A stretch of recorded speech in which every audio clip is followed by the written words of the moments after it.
कि हर वो हुनर जो नफ़ा बख्श है, जो फ़ायदा देता है, एक मोमिन को चाहिए उस चीज़ को, या हर वो चीज़ जो नफ़ा देती है, फ़ायदा देती है, उसको सीखना चाहिए, याद रखिए। इसके बाद हमने देखा, याद रखिए, किसी भी चीज़ को या हुनर को हक़ीर नहीं समझना चाहिए। बेरोज़गारी का, या जिसको हम कहते हैं बेरोज़गार इंसान का जो हल है वो हुनरमंदी है। फिर उसके ताल्लुक से एक सहाबी का पूरा वाक़या मैंने आपके सामने रखा था। उसके बाद हमने देखा था अल्लाह के रसूल सल्लल्लाहु अलैहि वसल्लम ने हमको जो है बेहुनर को हुनर सिखाने का हुक्म दिया, और इसी तरह हुनरमंद इंसान की मदद करने का हमको हुक्म दिया। अब आइए आगे बढ़ते हैं। आज जो पॉइंट्स हम देखेंगे इंशाल्लाह वो 6 पॉइंट हमारा रहेगा, याद रखिए। हर नए हुनर के इंसान ने जुस्तजू करना चाहिए, याद रखिए। और मैं समझता हूँ इसके ताल्लुक से हमने पहले खुतबे के अंदर इसकी बड़ी मैंने वजाहत की थी कि हर हुनर जो आप सीख सकते हैं उसको सीखने की इंसान ने जुस्तजू रखना चाहिए, जिसके लिए कोई उम्र, कोई इलाका, कोई हालात, कोई फाइनेंशियल कंडीशन वजह नहीं बने। हर हुनर सीखना चाहिए, याद रखिए। क्योंकि आज जिस जदीद दौर से हम गुजर रहे हैं, याद रखिए, इस जदीद दौर में टेक्नोलॉजी जिस ढंग से आ रही है, याद रखिए, और खास तौर से आर्टिफिशियल इंटेलिजेंस है, इसमें मशीन लर्निंग बोल के टेक्नोलॉजी से, जिसके अंदर मशीनें आपके बदले काम कर रही है, उनको सिखाया जा रहा है। बहुत बड़े बड़े और बहुत अच्छे अच्छे और बहुत बारीक बारीक और बहुत नफासत भरे और जिसको कहेंगे बहुत अहम काम मशीनें कर रही है, याद रखिए। तो ये तमाम चीजों के अंदर, याद रखिए, हमें पता चल रहा है कि अगर आप किसी फन के या हुनर के माहिर भी है, तब भी आपको ये चीजें सीखना पड़ेंगी, क्योंकि ये चीजें हर चीज को ओवररूल कर दे रही है। जैसा मिसाल के तौर पे हमने कई मिसालें मैंने आपको रखी थी, टेलरिंग की मिसाल दी थी, या लोग जो कंस्ट्रक्शन के वर्क करते मिसाल दी थी कि मशीनें आजकल ये काम बड़े आसानी से कर रही है, याद रखिए। तो जाहिर सी बात है, अगर आपको बाकी रहना है तो अपने हुनर और फन के साथ इस चीज की जुस्तजू रखना है कि इसमें मैं आगे बढ़ते रहूं हमेशा। ये बड़ी अहम चीज है, याद रखिए। वरना बहुत सारी बार साइंस और टेक्नोलॉजी का जब मामला आता है तो बहुत सारी बार बुनियादी चीजों पे हम ये सोच लेते मेरे से नहीं होगा। ये सोच बड़ी खतरनाक चीज है, याद रखिए। जब इंसान ये सोच ले मेरे से नहीं होगा तो फिर कुछ नहीं होगा, और अगर सोच ले कि नहीं मुझे करना है तो फिर इंशाअल्लाह अल्लाह ताला की मदद आती है। चूंकि इंसान का अज़्म है, इरादा है, पक्का इरादा है, अल्लाह उसकी मदद करता है। जिसे कई मिसालें मैं दे सकता हूँ। एक मिसाल मैं देता हूँ आपको कि आज से 10 से 15 साल पहले गवर्नमेंट ने रूल लाया था कि हर आदमी को जो गवर्नमेंट ऑफिस में काम करता है उसको MSc IT आना जरूरी है। महाराष्ट्र स्टेट कंप्यूटर का एक IT का एक सर्टिफिकेट कोर्स होता है बेसिकली, कि आपको विंडोज ऑपरेटिंग आना चाहिए, विंडोज के कुछ एक दो अहम जो एक्सेल है, उसके अंदर वर्ड है, पावर पॉइंट है, ये इस्तेमाल करना आना चाहिए। तो मैंने कई लोगों को देखा जिन्होंने 58 साल में अर्ली रिटायरमेंट ले ली। नहीं, वो सीखना नहीं हमको। क्या चीज थी वो, बहुत मुश्किल चीज नहीं थी। आज देखिए, आप कोई काम आप उसके बगैर नहीं कर सकते। बुनियादी चीजें बन गई ना हो, मतलब हर चीज आपको कंप्यूटर पे कुछ करना है तो कंप्यूटर खोलना सीखना पड़ेगा, कंप्यूटर की बुनियादी चीजें सीखना पड़ेंगी। तो वही कोर्स था, लेकिन लोगों ने सोचा अब नहीं होगा तो उन्होंने जॉब छोड़ दी, अर्ली रिटायरमेंट ली, लेकिन उसको सीखा नहीं। आपको अब इस दौर में याद रखिए, हर चीज के बारे में ये बोलना पड़ेगा, मैं कर सकता हूँ इंशाल्लाह, और आगे बढ़ना पड़ेगा, याद रखिए। हर किसी को याद रखिए, क्योंकि आप जो भी शोबे में उसमें रुकना नहीं, याद रखिए। आइए नबी अकरम सल्लल्लाहु अलैहि वसल्लम के जमाने के एक वाकया रखता हूँ। अल्लाह के रसूल सल्लल्लाहु अलैहि वसल्लम को यहूदी खुतूत लिखते थे, लेटर्स लिखते थे। जब उनके लेटर्स आते थे तो वो इब्रानी जबान में होते थे। नबी अकरम सल्लल्लाहु अलैहि वसल्लम ने एक मर्तबा अपने सहाबी जो है ज़ैद बिन साबित रज़ी अल्लाह अन्हु को कहा कि मैं चाहता हूं कि तुम इब्रानी जबान सीखो, ताकि हम यहूदियों को उन्हीं के जबान में फिर रिटर्न जवाब दें। क्योंकि जाहिर सी बात है कि इंसान जिस जबान को अच्छा समझता है, अगर आपके ऐसे जवाब भी उसी जबान में जाए तो उसके समझने में आसानी होती। तो वो कहते हैं नबी अकरम सल्लल्लाहु अलैहि वसल्लम ने जब मुझसे ही कहा, जामे तिर्मिज़ी की रिवायत है, तो मैंने फिर इब्रानी जबान सीखना शुरू कर दी। और इब्रानी और अरबी जबान याद रखी सिस्टर लैंग्वेजेस है, मतलब इनका जो ग्रुप है वो एक ही ऊपर जाकर, और ये जबानें हैं जिनको बहने कहा जाता है। बस इब्रानी है, अरामिक है, हिब्रू है, और जो है अरबी है, याद रखिए। ये समझो एक ही माँ की औलादें एक तरह से, तो ये सिस्टर लैंग्वेजेस। तो उन्होंने फौरन यहूदियों की जबान सीखना शुरू कर दिया। और वो कहते 15 डेज में मैंने इतनी महारत हासिल कर ली कि मैं उसमें उनके आए हुए जो खतूत है उसको पढ़ता था और उसके रिस्पॉन्स दे सकता था, जवाब भी दे सकता था। तो नबी अकरम सल्लल्लाहु अलैहि वसल्लम के हुक्म पर एक सहाबी ने एक नई जबान को सीख लिया, इसलिए कि उनको जवाब देना था। यहूदियों को उस जबान में आसानी होती है, उसमें सामने वाले को समझने में आसानी होती है, कोई गड़बड़ नहीं होती लैंग्वेज की उसमें, और उन्होंने सीख ली। इससे पता चला ये सहाबी रसूल इस मामले में पीछे नहीं थे कि अब कहाँ सीखेंगे, अब क्या फिर से करेंगे, अब तो उम्र हो गई, अब तो फला है। जैसे ही आप सबने कहा और उन्होंने फौरन उस जबान को सीखना शुरू कर दिया। 15 डेज में पढ़ने और लिखने की सलाहियत इतनी आ गई कि जो खतूत आते थे उसका रिस्पॉन्स देना शुरू कर दिया। और खत जाहिर सी बात है बहुत मुख्तसर होते हैं ना, कुछ चंद लाइनों। पहले जमाने के खत ऐसे लंबे लंबे नहीं होते थे, चूंकि लिखना बड़ा मुश्किल चीज थी, पेपर वगैरह बड़ा मुश्किल होता था, याद रखिए आसान नहीं, और चमड़े के उस पर लिखे जाते थे, मुख्तसर होते थे। तो उन्होंने सीख लिया। इससे पता चला ये सहाबी रसूल जो है पीछे नहीं हटे, याद रखिए, हर उसके अंदर आगे बढ़ना, याद रखिए। नबी अकरम सल्लल्लाहु अलैहि वसल्लम जो मदीना आए तो आपने देखा कि सहाबा क्या करते थे, खजूर के झाड़ों पे ग्राफिटीज डिजाइन बनाते थे। तो आपने कहा कि ये तुम मत किया करो, नबी अकरम सल्लल्लाहु अलैहि वसल्लम ने समझा अभी इब्तिदाई दौर है, पता नहीं सहाबा किसी अकीदे से शायद ये डिजाइन ग्राफिटी हो तो डिजाइन मुख्तलिफ बनाते हैं। अब वही है कि उस साल फसल कम हुई, सहाबा और के अल्लाह के रसूल सल्लल्लाहु अलैहि वसल्लम फसल कम हुई, खजूर कम आए, तो कहा क्यों? तो कहा वो जो हम जो ग्राफिटी जो डिजाइन बनाते थे ना झाड़ों पर, उससे कीड़े अट्रैक्ट होते थे, पॉलिनेशन होता था। आप समझते हैं ना, मुजक्कर और मुअन्नस होते झाड़ों के अंदर, मेल और फीमेल होते हैं, तो इधर के बीज उधर जाते हैं, ये कीड़े ले जाते थे। तो कहा कि जब वो आपने बोला कि वो डिजाइन नहीं बनाना, तो इस साल पॉलिनेशन अच्छा नहीं हुआ, तो खेती अच्छी नहीं हुई। तो नबी अकरम सल्लल्लाहु अलैहि वसल्लम ने एक बात कही, देखो ये जो दुनिया का मामला है तुम मुझसे बेहतर जानते हो, जब मैं दीन में कुछ बात कहूँ तो उसको मान लिया करो, दुनिया तुम मुझसे बेहतर जानते हो। तो कहा दुनिया की साइंस और टेक्नोलॉजी में हमको इख्तियार दे दिया गया, इसमें तुम जितनी महारत कर सकते हो करो, जो चेंजेस लाना है करो, जो अल्टरेशन करना है करो, दीन में मत करो, दीन एकदम मामला फिक्स है। नबी अकरम सल्लल्लाहु अलैहि वसल्लम ने वो शरीयत बता दिया इधर कुरान और सुन्नत की शक्ल में, इससे मत करो। तो यहाँ सहाबा को खुली इजाजत दी गई कि साइंस टेक्नोलॉजी में आगे बढ़ो। नबी अकरम सल्लल्लाहु अलैहि वसल्लम से कहा गया कि अल्लाह के रसूल, ये जो आप खत लिखते हैं ना, तो खत को बगैर मुहर के बादशाह कबूल नहीं करते हैं, जो बड़े बड़े सलातीन होते हैं, किंग्स होते हैं, तो वो एक्सेप्ट नहीं करते हैं। तो कहा क्या करना होगा? तो कहा एक सील बना लेते हैं, एक सील मतलब मैन्युफैक्चरिंग का नॉलेज, एक सील बना लेते हैं आपके लिए, आप वो करें। नबी अकरम सल्लल्लाहु अलैहि वसल्लम कहा ठीक है। तो एक चांदी की अंगूठी आपके लिए ली गई, उसमें एक हफ्शी नगीना, जो ब्लैक कलर का एक स्टोन होता है, इथोपियन स्टोन बोलते हैं उसको, वो हफ्शी नगीना लगाया गया और उसमें लिखा हुआ था मोहम्मद रसूलुल्लाह, और वो आपके आप के हाथ में रहती थी पहनी हुई। फिर जब खत लिखा जाता था उस पे वो लाख डाला जाता था, पता है ना, वो लाल कलर का होता है। वो बचपन में हमने भी देखा, जो पार्सल्स आते थे उसके ऊपर कपड़े पे वो लाख लगे हुए होते थे खैर, लेकिन पहले जाने खतूत पे भी होते खत। उसमें क्या होता है, थोड़ा सा पिघलाना पड़ता है और एक बार सील लगा दे, फिर जम गया तो कड़क हो जाता है। तो आप सब फिर वो अंगूठी उतार के देते, उसको सील बना फिर पहन लेते आप, ठीक है। तो लिहाजा यहाँ मैन्युफैक्चरिंग का नॉलेज साहबा ने कहा सीख रहा है, आपने कहा कर लो। हाँ एग्रीकल्चर का नॉलेज से कहा, वो ग्रेफिटी कहा कर लो। यहाँ लैंग्वेज के बारे में खुद अल्लाह के रसूल का यहूदियों की जबान सीखो, खतों किताबत करने के लिए तो सहाबी ने सीख ली। तो ये सहाबा आजिज नहीं थे, हर चीज सीख रहे थे। अच्छा सहाबा जब नबी अकरम सल्लल्लाहु अलैहि वसल्लम के साथ थे, याद रखिए, और उसके बाद जो इस्लामिक एम्पायर का एक्सपांशन हुआ इतना, तो सहाबा याद रखिए साइंस टेक्नोलॉजी बहुत ज्यादा नहीं जानते थे, बहुत ही जिसको कहते हैं मिनिमलिस्टिक, क्योंकि ये ऐसे इलाकों में होते थे जिन पे कोई हुकूमत भी नहीं करना चाहता था, मालो दौलत इनके पास नहीं थी, जट और जो है जाहिल ये कौम थी, याद रखिए कोई नबी इनके पास जिसको कहेंगे इस्माइल अलैहिस्सलाम के बाद अब तक नहीं आया था। लेकिन उसके बाद देखिए ये कौम कहाँ और कैसे आगे बढ़ी कि दुनिया को इन्होंने जो है रोशनी दिखाई, साइंस टेक्नोलॉजी इल्म हुनर हुकूमत, क्या कुछ नहीं किया याद रखिए अरबों ने। जो हम कहते हैं मुसलमानों का जो इब्तिदाई दौर का जो कैलिफेट है या खिलाफत में जो एक्सपेंशन हुआ, तो बहरहाल एक तरह से अरबी थे ना बेसिकली, उसके बाद दूसरी कौम में आई। तो मुसलमानों का ये जो इब्तिदाई दौर है बड़ा रोशन है, क्योंकि उन्होंने किसी चीज में आजीजी इख्तियार नहीं की, हर चीज को सीखना शुरू किया। मतलब आजीज से मुराद यह कि थक गए मैं नहीं कर सकता, नहीं, अमल में आजिज थे, अपने आप को हम्बल लगते थे, नीचे रखते थे, लेकिन सीखने सिखाने में बिल्कुल मजबूर नहीं, आगे बढ़ते थे। तो लिहाजा हुनर की जुस्तजू हमेशा रखो, पैदाइश से लेकर मौत तक, आप जिस भी फन में। और आज साइंस के दौर में कोई प्रोफेशन सेफ नहीं, कोई हुनर सेफ नहीं, जब तक कि आप अपडेट नहीं करते रहते अपने आप। तो यहाँ अपडेट करना बहुत जरूरी है। सातवीं चीज जो हम देखेंगे, याद रखिए, रिवायती तालीम के साथ हुनर भी जरूरी, याद रखिए, या हुनर के साथ रिवायती तालीम भी करो। रिवायती तालीम तो सभी कर रहे हैं, स्कूल कॉलेज आ ही रहे, तो मैं कहूंगा रिवायती तालीम के साथ हुनर भी सीखो। मतलब स्कूल कॉलेज यूनिवर्सिटी के साथ साथ वोकेशनल कोर्सेज करते रहो, मुख्तलिफ हुनर सीखते रहो, लोगों के पास जाते रहो, बैठते रहो, छोटे बड़े हुनर सीखते रहो, उसमें आपका जहन खुलेगा, बहुत कुछ फायदा होता है। हो सकता है कोई हुनर से आप कमाई नहीं, लेकिन उसको सीखो ताकि आपका जहन खुलता है, चीजें समझ में आती है, आप लोगों के धोखों से उस मामले में बचते हैं। याद रखिए ये बड़ी अहम चीज है, याद रखिए। और हम कई वाक़यात इसमें ले सकते हैं, जैसे मिसाल के तौर पर एक बड़ी मशहूर शख्सियत है, याद रखिए, जैक मा, सुना आपने नाम? जैक मा जो है alibaba.com, alibaba.com, अलीबाबा बोलकर एक बड़ी मशहूर वेबसाइट है दुनिया की, जो कि मैं समझता हूँ आज उसकी नेटवर्थ अराउंड जो 250 बिलियन डॉलर है। याद रखिए ये एक शख्स था जैक मा नाम से, उसका नाम जैक नहीं था वैसे, बेसिकली वो चाइनीज शख्स था, लेकिन उसका नाम बड़ा मुश्किल था बोलना। तो हुआ ये कि शुरुआती दौर में उसने सोचा कि मैं इंग्लिश सीखता हूँ तो आगे इंग्लिश सीखकर कुछ करूंगा, स्कूल वगैरह पढ़ा लिखा नहीं था, तो वो साइकिल पे डेली जाता और जो लोग आते बाहर के मुल्कों से उनको इंग्लिश में चीजें समझाने की कोशिश करता, जिससे उसकी इंग्लिश सुधरने लगी। तो जो लोग अंग्रेज आते थे उन्होंने कहा कि तुम्हारा नाम बड़ा मुश्किल है बोलना चाइनीज में, तुम क्या करो अपना नाम जैक रख लो, जैक बड़ा आसान और बहुत आम नाम है इंग्लिश जबान का, तो उसका नाम जैक, सरनेम उसका माँ, तो जैक माया, तो उसने नाम भी अपना बदल लिया।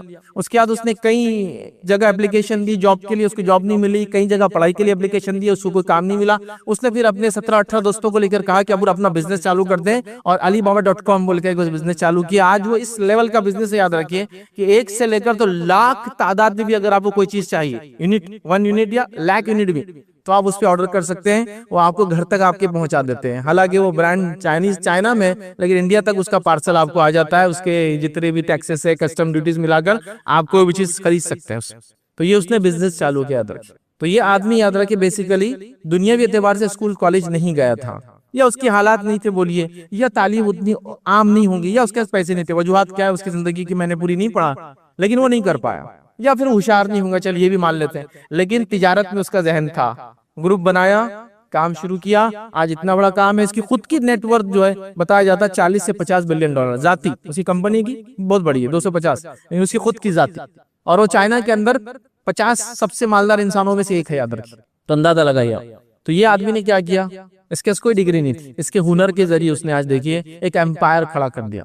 और हम क्या करते हैं, डिग्रियां क्यों हासिल कर रहे हैं, इल्म में आए, समझदारी हमारी बढ़े, हलाल रोजी कमाना भी कहने के जरिया है। तो हलाल रोजी तो आप हुनर से भी कमा सकते हैं। तो आप डिग्रीज के साथ, स्कूल कॉलेज के साथ अपने बच्चों को और खुद भी अपडेट भी कीजिए और आगे बढ़ते रहिए। दूसरा एग्जाम्पल याद रखिए, मैं एक मशहूर शख्सियत का दे सकता हूँ। याद रखिए, अली अल नईमी बोलकर एक बड़ी मशहूर शख्सियत है, आरामको के याद रखिए ये हेड रहे, और सऊदी अरब के पेट्रोलियम जो है रिसोर्स मिनिस्टर रहे। याद रखिए, बड़ी शख्सियत याद रखिए। इनकी तारीख भी अगर आप पढ़ेंगे जिंदगी की, याद रखिए, तो इन्होंने शुरुआत की, इनकी वालदा की जो डिवोर्स हो गई, 4 साल की उम्र थी, तो ये बद्दू थे। याद रखिए, तो इन्होंने बकरियां वकरियां चलाना चालू कर दी। वालदा ने दूसरा नहीं कहा कि आप दूसरे वालिद के पास गए, वहां भी मामला जमा नहीं, तो फिर ये अपने पहले वालिद के पास चले गए, फिर वालदा के पास से निकलकर, और बकरियां वगैरह चराते थे। और साथ में जो ऑफिस बॉय की हैसियत से आरामको कंपनी में जॉब शुरू कर दी। ऑफिस बॉय समझते हैं, बुनियादी कामकाज जो एक ऑफिस में इंसान करता है। लेकिन साथ में लोगों ने कहा कोर्सेज कर सकते हो, ये कर सकते हो, तो डिप्लोमास किए, डिग्रीज किए, कई मेरा एक लंबा सफर है उनकी जिंदगी का। डिग्रीज किए, डिप्लोमास किए, डॉक्टर मतलब जो है, उसके बाद जो है पोस्ट ग्रेजुएशन किया, ग्रेजुएशन के बाद फिर डॉक्टरेट किया। उसके बाद याद रखिए, और एक के बाद एक रैंक बढ़ते बढ़ते बढ़ते बढ़ते हाल ये हो गया कि आखिर minister of petroleum and mineral resource जो है सऊदी अरब के बन गया। तो ये मुकाम तक पहुंच गए, बहुत छोटे ऑफिस बॉय से जिंदगी चालू हुई और यहाँ तक वो इंसान पहुंच गया। याद रखिए, हिंदुस्तान के अंदर आप अगर ले ऐसे कई शख्सियतें बता सकता हूँ। धीरूभाई अंबानी आपने नाम सुना होगा। ये वो शख्स था जो पेट्रोल पंप पे पेट्रोल फिल किया करता था। लोगों की गाड़ियों में जो होता है ना, बेसिकली आप जब गाड़ी पार्क करते पेट्रोल पंप पे तो पेट्रोल फिल किया करते हैं। और आज हिंदुस्तान का सबसे बड़ा पेट्रोलियम एम्पायर उनके पास है। उनके बच्चों थे, बहरहाल खैर उनकी जिंदगी में वो बहुत आगे जा चुके थे, लेकिन बच्चों ने तो आज कहाँ लेके चले गए उसको अंदाजा लगाए। दुनिया के सबसे मालदार इंसान धीरूभाई अंबानी का बेटा है ना। तो आप देखिए शुरुआत कहाँ से भी, पेट्रोल पंप पे पेट्रोल रिफिल करने से। तालीम नहीं थी, लेकिन गुजराती बनी है, जहन चलता है इंसान का, आगे बढ़ते गए। तो मैं ये कहना चाह रहा हूँ, आप रिवायती तालीम हासिल करते रहिए, कोई मसला नहीं, लेकिन हुनर हासिल करने में ना अपने आप को पीछे रखिए, ना अपने बच्चों को पीछे रखिए। और किसी भी उम्र में नहीं, हर उम्र में आपको कुछ ना कुछ सीखते रहना है, ये बात तय कर लीजिए। याद रखिए, पीछे नहीं रहना है। ऐसे में कई लातादाद आपको मिसालें दे सकता हूँ, बड़े बड़े स्पोर्ट्समैन की मिसालें दे सकता हूँ। क्या बेसिस पे कमा रहे हैं, क्या बेसिस पे मशहूर हुए। आज नंबर ऑफ डॉक्टर्स उनके घर में लोग लाला के दे रहे, भाई डॉक्टरेट डिग्री लीजिए ऑनररी, ये डॉक्टरेट डिग्री लीजिए ऑनररी, फला जगह से लीजिए। बेसिक एजुकेशन क्या, 8वीं पास, 9वीं पास, 10वीं पास, लेकिन अपने फन हुनर के अंदर कमाल हासिल था, तो यहाँ तक पहुंच गए। तो हमें कोशिश ये करना चाहिए, याद रखिए, जहां हम रिवायती डिग्रियां हासिल कर रहे हैं, वहीं हम हुनर और फन के अंदर भी आगे बढ़े। याद रखिए, और कोशिश करें जो फन आप हासिल करें उसमें एक सर्टिफिकेशन भी ले ले, जिसकी अहमियत मैंने बताई थी। एक सर्टिफाइड मैकेनिक का वैल्यू अलग है और एक नॉन सर्टिफाइड की अलग है, हालांकि काम दोनों सेम करते हैं। एक सर्टिफाइड बार्बर की वैल्यू अलग है, एक नॉन सर्टिफाइड की अलग है, हालांकि काम दोनों सेम करते हैं। तो ये भी करना चाहिए। याद रखिए, 8वीं चीज याद रखिए वो ये है, याद रखिए, मेहनती बनो। हुनर के लिए मेहनत जरूरी है। देखिए एक बात मैं बताता हूँ, उसूली समझ लीजिए। हर आदमी जो मेरी बात को सुन रहा है, सब में सलाहियत अल्लाह ने दी, सब में। अब आगे कौन बढ़ेगा, उसके लिए क्या उसूल है। सलाहियत मुझ में भी है, आप में भी है, उसमें भी है, उसमें भी है। एक बच्चा जिसको आप बोलते हैं उसमें कुछ सलाहियत नहीं, याद रखिए वो भी सलाहियतमंद है अपनी जगह। ठीक है, आप जो एंगल से उसको वहां पर है, शायद उसमें फिट ना हो, सलाहियत है। हर आदमी में सलाहियत है। आगे कौन बढ़ेगा, जो मेहनत करेगा। उसूली बात। आप बोलते हैं मेरा बच्चा इतना होशियार है, एक दिन मैथ्स लेके बैठ गया ना तो 100 नंबर ला लेता दूसरे दिन। बैठना ना, लेकिन एक दिन, प्रॉब्लम ही तो है। तो सलाहियत तो सब में है, अब आगे कौन बढ़ेगा, मेहनत जो अपनी सलाहियत पे करेगा। ये उसूली बात समझ लीजिए आप। सब में सलाहियत है। मेरा बच्चा तो ऐसा ये करा तो एक दिन में सीख लिया, एक दिन यहाँ है तो 10 नाम उसने सीख लिया, फलां किया तो कुरान के पूरे उसको जो सूरों के नाम याद हो गए, अल्लाह के नाम, लेकिन नमाज को नहीं आ रहा। प्रॉब्लम मेहनत नहीं कर रहा हो। आप देखिए सलाहियत है, तो सलाहियत अल्लाह ने सब में दी। अब कामयाब कौन रहेगा, जो अब मेहनत करेगा उन सलाहियतों के बुनियाद पर। एक आदमी का हाफिज़ा बहुत तेज है, लेकिन उसको हिफ्ज़ पे मेहनत करेगा तो हाफिज़ कुरान बनेगा। किताब पे मेहनत करेगा तो उस किताब का इल्म वाला बनेगा। अब मेहनत बहुत बड़ा रोल प्ले करती है। तो हमें चाहिए, याद रखिए, हम मेहनती बने। लेकिन कम्युनिटी का बहुत बड़ा प्रॉब्लम है, याद रखिए, मेहनत के मामले में। जिसको हमारा मैं अपने जबान में बोलूंगा, आंख खुल गई तो मैं काम पर हाजिर हो जाऊंगा इंशाअल्लाह। आंख नहीं खुली तो आज छुट्टी डाल देना आप। ऐसे इंसान को कौन पसंद करेंगे बताइए, जिसको हमारे जबान में हम बोलेंगे चली तो शाम तक, नहीं तो शाम तक भी नहीं उठना ना। अब मेहनत की चीज है ना, सलाहियत तुझ में बहुत है, तेरे से अच्छा कारागिर नहीं है, तेरे से अच्छा काम कर डालेंगे, तेरे उठ तो सही, नींद में से तो जाग पहले। अब मेहनत पे आगे सारी चीजें याद रखिए। तो मेहनत कश बनो, तो कम्युनिटी याद रखिए मेहनत कशी में पीछे रह जा रही है। सलाहियतमंद उम्मत मुस्लिमा इतनी ज्यादा है, मैंने कौमों को बोलते सुना, आप ऑनलाइन सुनिए, मीडिया में सुनिए, अपने दोस्तों से सुनिए, हम कई लोगों से सुनते हो, बोलते भाई आपकी कौम की ऐसी सलाहियत कारीगरी नहीं है। मैं एक साहिबा से मिला, एक लेडी है जो बहुत अच्छा जो डिजाइन वर्क करते हैं कपड़ों पे वो करते हैं, तो उनके पास एक बार विजिट की हमने, नॉन मुस्लिम है, काफी बड़ा कारखाना है, तो उन्होंने कहा मेरे पास तकरीबन 95% काम करने वाला जो स्टाफ है वो मुस्लिम स्टाफ है, और उसमें अक्सर मुस्लिम औरतें ही काम करती है। मैंने कहा क्यों भाई, मुसलमान तो फला है, कितनी बातें मशहूर है मुसलमानों के बारे में गलत सलत, तो कहा नहीं इनसे अच्छा कारीगर कोई नहीं, बस मसला ये है कि आ जाए तो सब कुछ है, नहीं आए तो फिर कुछ भी नहीं। सबसे अच्छे कारीगर है, लेकिन गवाही दे रहा है। आप किसी इंडस्ट्री में जाइए जहाँ मैकेनिकल का काम है, वो कहेंगे सबसे अच्छे मैकेनिकल वर्क करने वाले मुसलमान हैं। मशीनें साफ करने वाले, मशीनें बनाने वाले, मशीनों को ईजाद करने वाले, मशीनें में जुगाड़ करने वाले मुसलमान हैं। मतलब ये कुछ भी करके अपना काम तो आपका कर ही देंगे साहब। तो गवाही नॉन मुस्लिम दे रहे हैं। आप जाइए किसी भी इंडस्ट्री के अंदर और देखिए जहाँ मेहनत का काम है। चलिए ये छोड़िए, हॉस्पिटैलिटी इंडस्ट्री लीजिए, जहां भी आप जाएंगे जहाँ लोग वॉक इन होते हैं और आपको कस्टमर सर्विस दे रहे हैं, वहां आपको एक अच्छा उर्दू बोलने वाला खड़ा हुआ दिखेगा। हमारे इलाके में हालांकि मराठी जबान चलती है, लेकिन उर्दू बोलने वाला कहा जाए जी सर, आइए सर, वेलकम सर। क्या बताऊं आपको, सारे उर्दू अल्फाज हैं, सब उर्दू में हो रहा है। जी जी, इससे अच्छा, इससे बेहतरीन, इससे खूबसूरत कोई चीज नहीं है। देखिए आप पे तो ये जच रहा है बिल्कुल, है ना। तो वो उनको रख रहे, क्यों रख रहे, जबान जबान जबान अच्छी है, लेकिन मसला क्या है, 10 बजे पंच करना है, 12 बजे तक ये आ जाए तो ही बड़ी बात है। आप समझ रहे हैं, मेहनत नहीं है, वक्त पर पहुंचने की कोई सलाहियतें मौजूद नहीं है। क्योंकि शेर का बच्चा तो जब आंख खोले, जब सुबह, जब आंख बंद हो, जब रात, उसको क्या मेहनत करना है, बच्चे नींद से उठे, शिकार करे, खा लिए, खत्म हो गया, है ना। तो वैसा मामला है हमारा। तो आप मेहनत करो, अगर कौम मेहनत करने लग जाए ना, मेहनत कर। देखिए मैं आपको बताता हूँ, अच्छे और बहुत अच्छे के अंदर बहुत थोड़ा सा फर्क होता है। मानो समझाने के लिए, 100 रुपए स्क्वायर फीट की ये टाइल है, अच्छी टाइल है। ये 102 की है, सबसे अच्छी है। देखिए अच्छी और सबसे अच्छे में 2 रुपए स्क्वायर फीट के डिफरेंस खाली। ये लीजिए आप फला चीज गाड़ी, ये गाड़ी जो 6 लाख की है, ये अच्छी गाड़ी है, आप 40,000 डाल देंगे ना, इसका टॉप मॉडल आ जाएगा, सबसे अच्छी गाड़ी है। देखिए फर्क कितना है, 6 लाख 40,000। ऐसा नहीं है कि 40,000 और 6 लाख, ये फर्क नहीं है, ऐसा फर्क इतना ही आता। अच्छे और सबसे अच्छे में थोड़ा सा डिफरेंस, तो वो डिफरेंस से मुसलमानों को मीट करना। अच्छे मैकेनिक हो, सर्टिफाइड बन जाओ, अब सबसे अच्छे मैकेनिक बन जाओ। अच्छे कारागिर हो, मेहनत करके वक्त पे पहुंचना शुरू कर दो, सबसे अच्छे कारागिर बन जाओगे। ये बड़ी अहम चीज है, याद रखिए, इसको समझना है। तो आज हम मेहनत में पीछे, याद रखिए, हमारे प्रॉमिस की कोई वैल्यू नहीं है। प्रॉमिस की कोई वैल्यू मतलब कल कर देंगे काम, तो आ गया तो ठीक, नहीं तो आप कॉल करते रहो कल, क्योंकि लेकिन सामने वाला बोला कारीगर अच्छा है, धोखा नहीं देता, घर में लेडीज सेफ है, ये आ जाए तो इसको बुलाना है, लेकिन वो आता नहीं। तो प्रॉमिस की कोई वैल्यू नहीं है, पंक्चुअलिटी नाम की कोई चीज नहीं है। हर मुस्लिम इदारा इसी से परेशान है। आपको मैं कई मिसालें खाली देखने के लिए, एक मुस्लिम इदारा जो 100% मुस्लिम लोग काम करे, एक नॉन मुस्लिम इदारा सेम काम कर रहे हैं, सिर्फ दोनों का फर्क देख लीजिए काम के अंदर। यहाँ 10 बजे टाइम खुल रहा है, यहाँ भी 10 बजे खुल रहा है। यहाँ 10 बजे खुलने के बाद इन्हें चाय आके यहाँ पी रहे हैं, यहाँ 10 बजे खुल रहा है, घर से चाय पीकर आया हुआ है। डिफरेंस समझ में आएगा आप। यहाँ बात बोली जा रही 10 बजे, कहीं आते क्या इतनी जल्दी, थोड़ा रुकना पड़ता है। यहाँ 10:05 पर डेस्क पे वो रेडी है अपने काम के लिए। ये महसूस कर सकते हैं, हर इदारे का ये हाल है। पंक्चुअलिटी नहीं, टाइम की वैल्यू नहीं, सुस्ती और काहली ने हमको बर्बाद करके रख दिया। रखिए आराम तलबी हमको दीमक के जैसा चाट रही है। तो सलाहियतें सब इंसानों में है, आप फैसला होगा उनकी मेहनतों की बुनियाद पर। अब जो कौम मेहनत करके आगे निकलेंगी, तालीम में, फन में, हुनर में, साइंस में, टेक्नोलॉजी में, किसी भी काम में, वो कमाल दर्जे तक पहुंच जाएंगे। और अच्छे और सबसे अच्छे के अंदर मामूली सा फर्क है बस। तो आपको अच्छे बनना है, सबसे अच्छे आप देखिए। तो हमें याद रखिए, कोशिश करना है जो भी फन में, हुनर में हमें जो भी काम में है, टाइम, पंक्चुअलिटी, टाइम की वैल्यू, प्रॉमिस की वैल्यू, वक्त पर पहुंचना, चीजों को सही करना, ये बहुत ज्यादा अहमियत की चीजें याद रखिए। 9 पॉइंट हम देखेंगे, याद रखिए, हुनरमंद इंसान याद रखिए किसी का कभी मोहताज नहीं होता। याद रखिए किसी का कभी मोहताज नहीं होता हुनरमंद इंसान। आइए वाक़या देखते हैं, सही बुखारी का वाक़या है। नबी अकरम सल्लल्लाहु अलैहि वसल्लम ने हिजरत का हुक्म दे दिया, सहाबा हिजरत कर रहे हैं। अब्दुर्रहमान इब्न औफ रज़ी अल्लाह अन्हु हिजरत करके जाना चाहते हैं। मुशरिकीन मक्का उनका पूरा माल वहां रख लेते हैं, या वो माल छोड़कर वहां से निकल जाते हैं। अभी अपने वक्त का करोड़पति आदमी है, ये मक्के से निकल रहे हैं, अब खल्लाश हो गए, अब खत्म, पूरा बैंकरप्ट, मतलब पैसा कुछ भी नहीं है आपके पास। आप निकलते हैं, मदीना पहुंचते हैं, नबी अकरम सल्लल्लाहु अलैहि वसल्लम मुआक़ात, मुआक़ात मतलब भाईचारा, एक मुहाजिर जो आया उसके अंसार के साथ जोड़ दे रहे हैं, ताकि ऐसा ना हो कि लोग भीख मंगी या दूसरी चीजों में मुब्तला हो जाए, बुराइयां फैले, तो बांध देते हैं। तो इनका मुआक़ात बांधी जाती है। एक जो है अंसारी से, वो अंसारी कहते हैं मेरा आधा माल ले लो, आधी जायदाद ले लो, आधा खेत ले लो, आधा घर ले लो, एवरीथिंग हाफ हाफ हाफ, आप दोनों आधा आधा ले ले।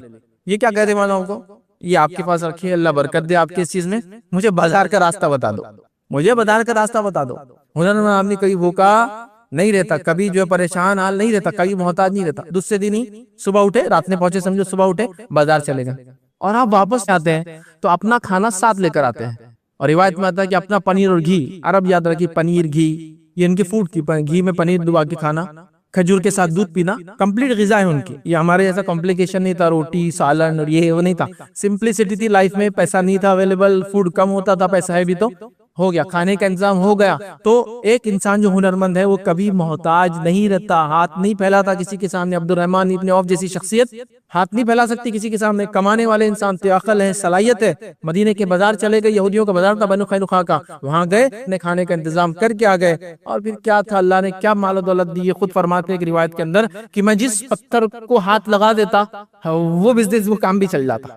मतलब जहां मैंने कुछ किया, कामयाबी मुझे मिलती रही मिलती रही मिलती रही। और कुछ रिवायतों के मुताबिक, मतलब जो उनके मालो दौलत को लोगों ने कैलकुलेट किया कि अब्दुर्रहमान इब्न औफ रज़ियल्लाहु अन्हु जब इंतकाल हुआ तो कितना मालो दौलत था, तो एक हिसाब के मुताबिक आपके पास 750 बिलियन डॉलर थे आज के डॉलर के रेट में जब आपकी वफात हुई। मतलब आप समझते हैं एक इंसान का नेटवर्थ 0.75 ट्रिलियन डॉलर, हमारी इंडिया की पूरी इकोनॉमी 4 ट्रिलियन डॉलर की है, और एक ही शख्सियत के पास 750 मतलब 0.7 ट्रिलियन डॉलर, इतनी मालदार शख्सियत थी। तो हुनरमंद इंसान कहीं मोहताज नहीं होता, लेकिन उस जमाने हुनर और डिग्री वो सब एक ही चीज होती थी, अलग से नहीं होता था। तो आप डिग्री से भी कमा सकते, कोई मसला नहीं, आप हुनर से भी कमा सकते, कोई मसला नहीं। डिग्री हुनर के बीच में आड़ नहीं आना, और हुनर से अगर अच्छा कमा सकते हो, डिग्री को आड़ नहीं बढ़ने देना, आगे बढ़ना है ना। कभी होता आपके हुनर से आप ज्यादा कमा सकते, क्यों डिग्री के चक्कर में कि लोग क्या बोलेंगे, लोगों को बोलने दो।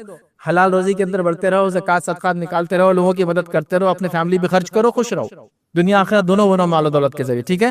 तो हुनरमंद इंसान कहीं मोहताज नहीं होता है, याद रखिए, ठीक है। तो freelance work, contract, project based contract लेना शुरू कीजिए। आप अपना जॉब भी कर सकते हैं जो हुनर की बुनियाद पर, शाम में आके, मतलब डिग्री की बुनियाद पे सुबह जॉब है 8 घंटे की, शाम में हुनर की बुनियाद पे 2 घंटे 1 घंटा काम कीजिए, फ्रीलांस वर्क कीजिए, लोगों को प्रोजेक्ट बना के दीजिए, फला कीजिए, दोनों से कमाइए, डुअल, कोई मसला नहीं आता। तो ये बड़ी अहम चीजें याद रखिए। आखिरी पॉइंट जो इंशाल्लाह आज हम देखेंगे, याद रखिए, औरतें भी हुनरमंद बने, इंपॉर्टेंट पॉइंट। सारे पॉइंट ऊपर की 9 औरतों के लिए भी थे, लेकिन अलग से भी एक पॉइंट है, क्योंकि औरतों का मुकाम ही अहम है ना।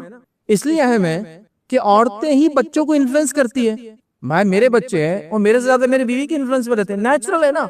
माँ से पैदा होते हैं, माँ की गोद में रहते हैं, माँ का दूध पीते हैं, माँ की ममता में बड़े होते हैं, है ना। देखिए आप घर में अगर बच्चा है तो बाप के पास आएगा तो आके बस थोड़ा खा लिया, ऐसा सीने से सीना गले से गला लगा लिया, मुश्किल तो ही हो जाएगा। लेकिन माँ को लपट लपट के मिलता हो, उसका माँ से उसका रिलेशन चाहे लड़का हो लड़की हो, वो डिफरेंट लेवल पर रहता है।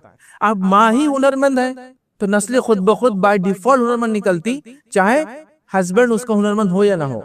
कौमें लेकिन हुनरमंद निकलेंगे, और बच्चे बोलेंगे बाप तो हमारा निकम्मा था, माँ ने हुनर दिया हमें। कौम हो गए ना, मतलब कौम के अंदर प्रॉब्लम नहीं आया, औरत के हुनरमंद होने से एक नस्ल खराब थी, शौहर खराब निकला, लेकिन बच्चे नहीं निकले, क्यों? माँ हुनरमंद थी। अब शौहर हुनरमंद, दुनिया भर का पढ़ा लिखा, लेकिन माँ अगर सही नहीं रही तो बच्चे फिर सही नहीं हो सकते, याद रखिए, चाहे वो कुछ भी हो जाए। तो माँ, औरत का हुनरमंद होना बेहद जरूरी। औरत के ठीक है, हुनरमंद से बोला नहीं कि कोई वो एक चीज सीखे ही, मैं बोलना ही चाह रहा हूँ, कम से कम उसके जहन में आइडियाज तो हो कि बच्चों को हुनरमंद बनाना है, वो दुनिया को समझने वाली होंगी, तभी तो दुनिया को लोगों को समझाएंगे। ये बड़ी अहम चीज याद रखिए। एक मरतबा हमने एक प्रोग्राम रखा, प्रोग्राम क्या था?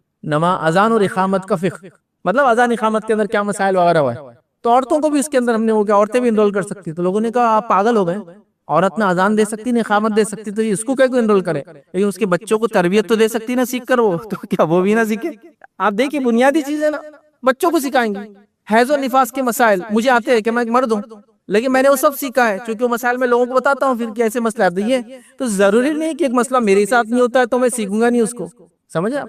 तो माँ को अगर हुनर हो, माँ को अगर समझ हो, माँ जानती हो चीजों को, तो फिर वो बच्चों को जो तरबियत देंगी, जो तालीम देंगी, वो एक रियल एक कम्युनिटी डेवलप करेंगी। लेकिन हमारे पास प्रॉब्लम ये है कि तालीम के नाम पर, बुरा मत लगने दीजिए, तालीम के नाम पर 25 साल तक बच्चियों और बच्चों को उठा के रिजर्व कर दिया गया। बच्चियों को तो खास तौर से देखिए, बच्ची हो गई 21, 22, 23 साल की, रिश्ता आ गया, रिश्ते में क्या बात हो रही देखिए, बच्ची आज तक किचन में नहीं गई। अरे माशाल्लाह, ऐसी बच्ची चाहिए थी हमको। सामने वाला तो यही इतना करा था, बच्ची ने आज तक कपड़े नहीं धोए। माशाल्लाह माशाल्लाह, हमारे घर में तो नदियां भरी सोने चांदी की, तो धोने की तो उसको जरूरत है ही नहीं, वैसे कोई मसला ही नहीं है। बच्ची ने आज तक फला नहीं किया, मतलब रियल लाइफ में बच्ची ने नथिंग, 0.0000 पे लेवल पे खड़ी हुई हो। और उसकी अब शादी होने वाली किससे? एक बच्चे से। लेकिन बच्चे का हाल भी कुछ अलग नहीं है, बच्चा भी 25 साल हो गया, आज तक कमाया धमाया कुछ नहीं।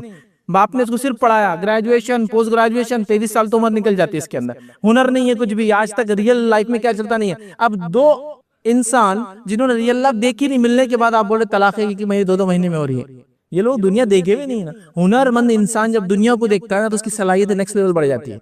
तो आप 25 साल तक की कौन सा एजुकेशन था जिसने बच्ची को किचन में नहीं जाने दिया? नहीं नहीं, हमारी बच्ची पढ़ी लिखी है, तो ठीक है, वो बच्चा पढ़ा लिखा है, वो जाके कमा के लाएगा। तुम्हारी बच्ची घर में रहेंगी तो फिर वो भी कमा के लाएंगी क्या? नहीं, कमाना बहुत मुश्किल होता लेडीज के लिए, बाहर जाना, बच्चे फला, तो घर का इसने संभालेंगी, बाहर का उसने संभालेंगे, तो आना चाहिए ना घर का, कुछ भी नहीं। और ये हम में से हर शख्स, ऐसे कई लोग जहाँ बैठे हैं बीवियों को पोस रहे दिल के अंदर, मेरी बीवी के बारे में बोले फैज में नहीं, उसका मेरे ससुर ने उसकी तालीम नहीं दी। लेकिन मैं उन बीवी के बारे में आपके सवाल नहीं कर रहा हूँ, आपकी बच्ची के बारे में सवाल कर रहा हूँ। यहाँ में आप तरबियत दे रहे कि उसको वैसी कि जिसके घर जाएंगी वो आपके जैसा परेशान नहीं रहना। समझो इस उसूली बात को। जो मेरे साथ हुआ उस पर बात नहीं हो रही है, मेरे से वजह से जो हो सकता है मैं उसके लिए तैयार हूँ। क्या तो क्या अपनी बच्चियों को रियल लाइफ में हम रख रहे हैं? नहीं रख रहे। नबी अकरम सल्लल्लाहु अलैहि वसल्लम के जमाने के वाक़यात मौजूद है, उस जमाने का सिस्टम था। 18 और 19 साल की नानियों के वाक़यात मौजूद है। 19 ईयर्स की नानी, आप समझ रहे हैं मैं जो बोलना चाह रहा हूँ। 19 साल की एक लड़की है, औरत है, अब क्या बोलेंगे उसको, जो भी बोली हमारे जबान में, वो नानी है। ये कैसे अपनी नस्लों को आगे परवान चढ़ाने के लिए रेडी थे? इसलिए कि वो जानते थे रियल लाइफ में रहना है तो रियल लाइफ को समझना है, रियल लाइफ की वैल्यूज और उसूलों को समझना है। तो इतने 9-9, 10-10 साल में उनको शऊर और सारी चीजें आ जाती थी। अभी हमारा बच्चा 19-20 साल का, वो लॉलीपॉप का कवर कैसा खोल रहा, वो भी आप खोल के दे रहे उसको, रैपर बड़ा ऐसा खोल के ऐसा दाल उल्टा चूस रहा, उसकी काड़ी चूस रहा। नहीं नहीं बेटे, वो ये चूसते, काड़ी नहीं चूसते, काड़ी जो वो फेंकने की चीज रहती, उसको वो नहीं पता। बाप के दोस्त आए, उसको इज्जत, एहतराम, पानी पिलाना, सलाम करना, कभी बिठाना, वो नहीं, अंकल मैं इधर आ रहा, अब्बा अंदर से आ जाएंगे, आप यहीं खड़े रहो बाहर, अंदर आवाज दे, आइए आप बैठिए, वो आ रहे हैं, पानी रखे, फिर चले जाए। रियल लाइफ में नहीं ना, पढ़ रहा ना, ग्रेजुएशन, क्या ग्रेजुएशन कर रहा, कैंटीन में बैठा हुआ 45% टाइम उसका, 15% गाड़ियों पे घूम रहा हो इधर से उधर तक, कभी 10-20% खाली कॉलेज की क्लासेस को जा रहा। ये कौन सी पढ़ाई थी भाई? ये कौन सी पढ़ाई थी? इसके लिए उसने अदब, एहतराम, अखलाक कुछ भी नहीं उसका डाला। तो हम क्या कर रहे हैं औरतें, बच्चियों को, नहीं नहीं अभी तालीम तालीम तालीम, रियल लाइफ से दूर, हुनर से दूर, फन से दूर, इससे दूर, उससे दूर। अब हुनर सिखाओ बोले औरतों को तो क्या हुनर याद आता आपको? मुझे मालूम सीनो पुरोना। अच्छा, ये भी मैं गलत नहीं बोल रहा हूँ इसको, क्योंकि मैं तो मर्दों को बोला आप टेलरिंग सीखो, ये भी अच्छा, लेकिन ये हुनर नहीं है उनके लिए। मैं बोलना ये चाह रहा हूँ, नहीं कुकिंग भी अच्छा हुनर है, होना चाहिए, और औरत को बेसिक हुनर है वो। लेकिन ये बात बिल्कुल चैलेंज है कि सबसे अच्छे कुक औरतें नहीं होती, याद रखिए, मर्द ही होता है।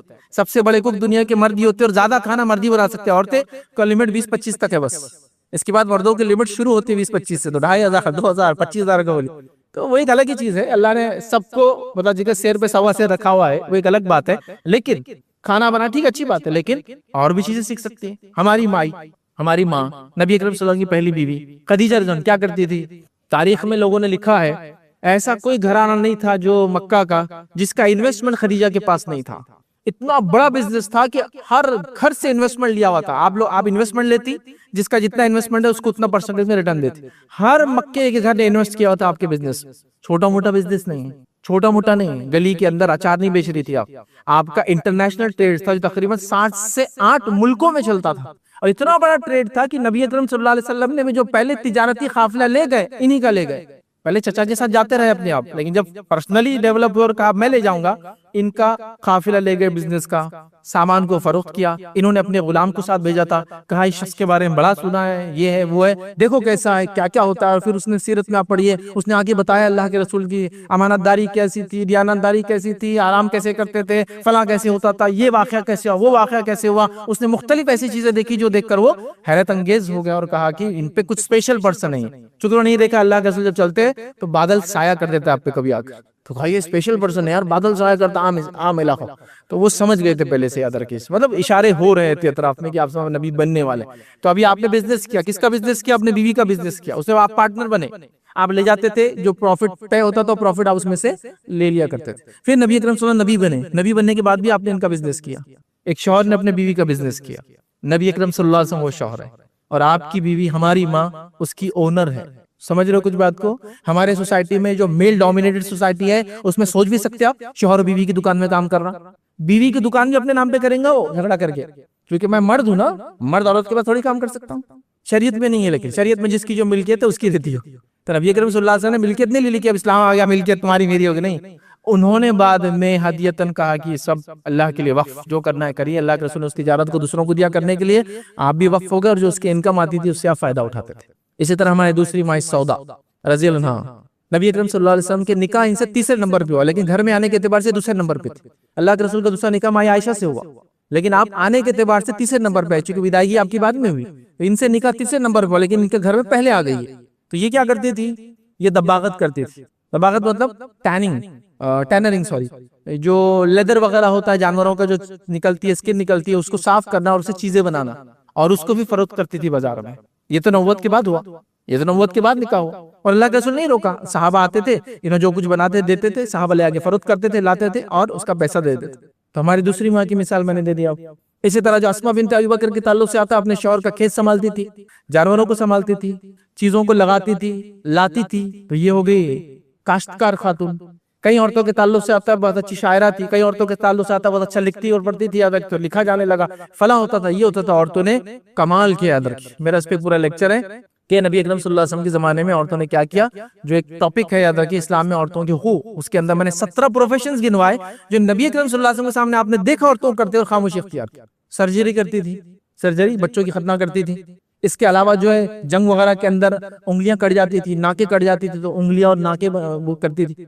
अल्लाह के रसूल के पास एक सहाबी आए, कॉमन था जंग में क्या होता, आदमी पीछे होने तक नाक कट जाती थी, तो नाक के बदले क्या करते थे, बुरा लगता ना चेहरा बगैर नाक, लेकिन नाक जो है तो सॉफ्ट बोन होती है, याद रखिए, हार्ड बोन अंदर होती है स्कल की, तो क्या करते हैं उसको, याद रखिए, उसको थोड़ा सा, उस जमाने में अरब क्या करते थे, चांदी की नाक बनाते थे, उसमें हुक रहते थे, तो अंदर की जो 2 सुराख होते उस स्कल में अटक जाता था, नाक दिखती थी इंसान की। ये बिल्कुल कॉमन प्रैक्टिस थी और ये औरतें करती थी। तो एक सहाबी आकर, अल्लाह के रसूल, वो मेरी नाक जो चांदी की है ना, उसपे बहुत बदबू आती है गर्म हवा की वजह से, क्योंकि चांदी थोड़ा स्मेली होती है और उसको थोड़ा सा ब्लैक भी हो जाती है मौसम के हिसाब से, तो क्या मैं सोने की नाक लगा लूं? तो आपने कहा ठीक है, सोने की नाक लगा लो। तो उन्होंने फिर सोने की बना के लगा ली, इसमें स्मेल नहीं आती है, समझ रहे? तो यहाँ औरतें ये भी काम करती थी, सर्जरी करती थी, औलाद की पैदाइशी मदद करती थी, जख्मियों को उठाती थी, जख्मियों को पानी पिलाती जंग में। नबी अकरम सल्लल्लाहु अलैहि वसल्लम खुद जंग ओहद में गिरे तो क्या किया, फातिमा ज़हरा ने जो पत्तों को जलाया, राख बनाई, राख बना के नबी अकरम सल्लल्लाहु अलैहि वसल्लम के खून को पहले कपड़े से रोका, फिर वो राख बनी। मतलब जो उस जमाने की अवेलेबल मेडिकल साइंस थी उसमें वो आगे थी, लिखने पढ़ने में आगे थी, शायरी में आगे थी, खेती में आगे थी, बच्चों की तरबियत परवरिश कर रही थी, पढ़ा रही लिखा रही थी। और इस्लाम आने के बाद तो उफ एन नंबर ऑफ काम किए उन्होंने, बहुत काम की। सिर्फ इस्लाम की हुदूद के साथ पर्दा और खलत मलत मर्दों से ना होने के अलावा सब फिर उन्होंने बाकी अल्हम्दुलिल्लाह बहुत कुछ किया। वक्त नहीं है कि वो सब लो, तो बहरहाल ये हाई टाइम है उम्मत मुस्लिमा के लिए कि हम हुनरमंद अपने आप को बनाएं। खवातीन का इसमें बड़ा अहम किरदार रहेगा, क्योंकि खवातीन ही बच्चों को मोटिवेट करेंगी। अब चलो पिछली नस्लें जैसी थी छोड़ो, वो बच्चों को मोटिवेट करेंगे ताकि बच्चे हुनरमंद, सलाहियतमंद, तालीम याफ्ता, अखलाक याफ्ता और क्या क्या याफ्ता, सब अच्छी अच्छी सिफतें होना चाहिए। माँ से आएंगी, याद रखिए। तो हुनर का भी ताल्लुक जाहिर सी बात है माँ से। माँ हुनरमंद होंगी तो बच्चे हुनरमंद होंगे, और अगर स्लैंग में बोलूं हमारी, तो माँ घेतली होंगी तो बच्चे भी घेतले होंगे, याद रखिए। ठीक है, यही बोलते हैं ना स्लैंग, मतलब एक आम जबान जो हमारी लैंग्वेज के अंदर उर्दू में। तो माँ का काम है कि वो एक्टिव रहे। तो ये मेरे ऊपर के पूरे पॉइंट्स अपने बच्चों पे लागू कर सकती है।